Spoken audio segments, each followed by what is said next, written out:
ये कहानी है एक ऐसे विला की जिसके खूबसूरत नज़ारे के पीछे मौत का सन्नाटा छिपा था।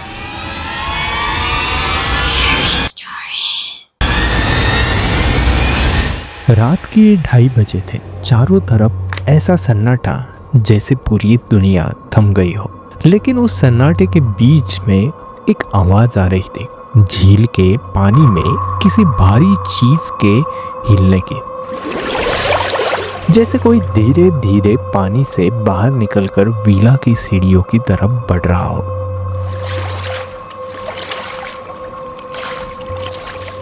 कल्पना कीजिए, आप अपने 5 सबसे पक्के दोस्तों के साथ एक वैकेशन पर निकले हैं। हफ्तों की थकान के बाद आप पहुंचते हैं एक ऐसे विला में जो पहाड़ियों के बीच एक शांत झील के किनारे बना है।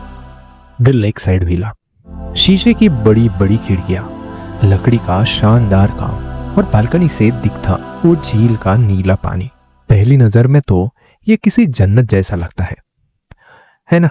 लेकिन याद रखिए, शैतान अक्सर सबसे खूबसूरत भेस में ही आता है। ये 5 दोस्त आर्यन, समीर, रिया, ईशानी और कबीर खुश थे। इन्हें जरा भी अंदाजा नहीं था कि जिस जमीन पर ये कदम रख रहे हैं वो लाशों पर बनी है। इन्हें नहीं पता था कि ये झील जो चांद की रोशनी में चांदी जैसी चमक रही है, असल में सालों पुराने खून को अपने अंदर समेटे हुए है। जैसे ही सूरज ढला और अंधेरा गहराया, हवा का रुख बदल गया। विला के केयरटेकर ने चाबियां सौंपते वक्त एक बार भी इनकी आंखों में नहीं देखा, बस बुदबुदाते हुए निकल गया। रात को दरवाजा अंदर से बंद रखना और अंदर पानी में कोई परछाई दिखे तो गलती से भी मुड़कर मत देखना। रात के 11 बज रहे थे। सब हॉल में बैठे थे, हंसी मजाक चल रहा था। तभी अचानक पूरे विला की बिजली गुल हो गई। सन्नाटा इतना गहरा कि समीर की सांस लेने की आवाज भी साफ सुनाई दे रही थी। तभी छत से कुछ टपक रहा था। कबीर ने अपनी मोबाइल की टॉर्च जलाई और ऊपर देखा। छत की लकड़ी से कोई पानी नहीं बल्कि काला गाढ़ा खून टपक रहा था। सब बुरी तरह डर गए, लेकिन ये तो बस शुरुआत थी। अचानक विला के उस भारी ओक के दरवाजे पर एक जोरदार दस्तक हुई, जैसे कोई कुल्हाड़ी से दरवाजा तोड़ने की कोशिश कर रहा हो। आर्यन चिल्लाया, कौन है बाहर?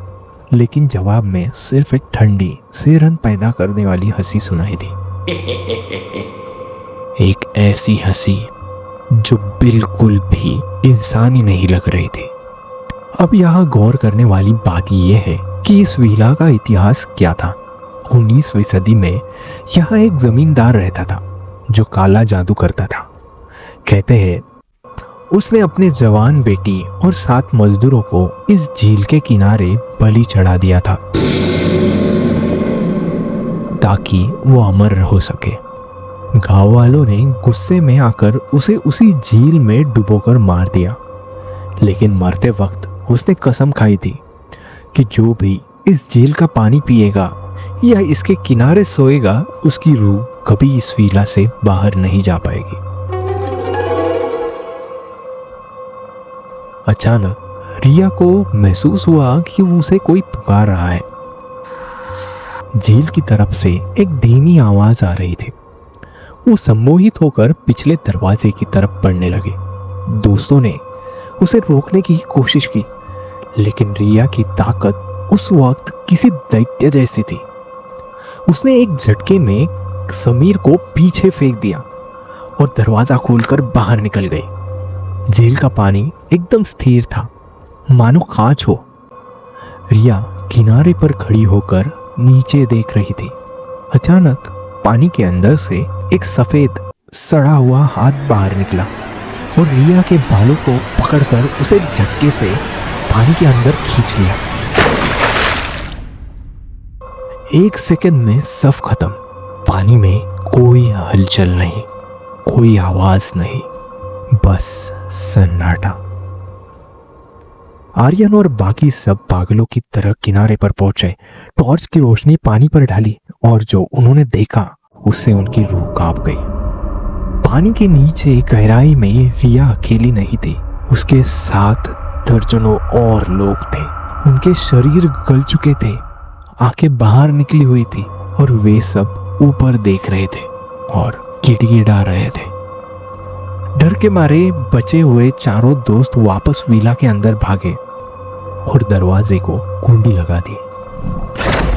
लेकिन क्या दीवारें रूह को रोक सकती है? अचानक विला के कोने से फुसफुसाहट आने लगे। दीवारों पर लगे पुराने पोर्ट्रेट्स की आंखों से खून बहने लगा। तभी ईशानी ने देखा कि लिविंग रूम के बड़े से आईने में उसकी अपनी परछाई नहीं दिख रही थी। आईने में उसे अपनी परछाई की जगह वो बूढ़ा जमींदार दिख रहा था, जिसके हाथ में वही कुल्हाड़ी थी। ईशानी चीखने ही वाली थी कि आईना चकनाचूर हो गया और कांच का एक बड़ा टुकड़ा सीधे ईशानी के गले के आर पार निकल गया। वो फर्श पर गिर गई, तड़पने लगी और देखते ही देखते उसकी लाश को अदृश्य हाथों ने घसीटते हुए अंधेरे कमरे से खींच लिया। अब बचे थे सिर्फ 3, आर्यन, समीर और कबीर। भागने का कोई रास्ता नहीं था क्योंकि बाहर अब झील का पानी बढ़ने लगा था। पानी धीरे धीरे विला के अंदर घुस रहा था और वो साधारण पानी नहीं था और उसमें से लाशों की सड़ी हुई बदबू आ रही थी। समीर घबराकर सीढ़ियों से ऊपर भागने लगा, लेकिन सीढ़ियां अचानक खत्म ही नहीं हो रही थी। वो बस भागता जा रहा था और ऊपर से उसे रिया की आवाज सुनाई दी, समीर यहाँ आओ, बहुत ठंड है यहाँ। समीर जैसे ही ऊपर के कमरे में पहुंचा, उसने देखा कि रिया वहां खड़ी थी, लेकिन उसका शरीर उल्टा मुड़ा हुआ था। उसकी गर्दन 180 डिग्री पीछे की तरफ थी। समीर की चीख भी नहीं निकल पाई और रिया के उस साये ने उसे खिड़की के बाहर झील में फेंक दिया। नीचे हॉल में आर्यन और कबीर खड़े थे। तभी अचानक छत गिर गई और ऊपर से समीर की लाश सीधे उनके पैरों के पास गिरी।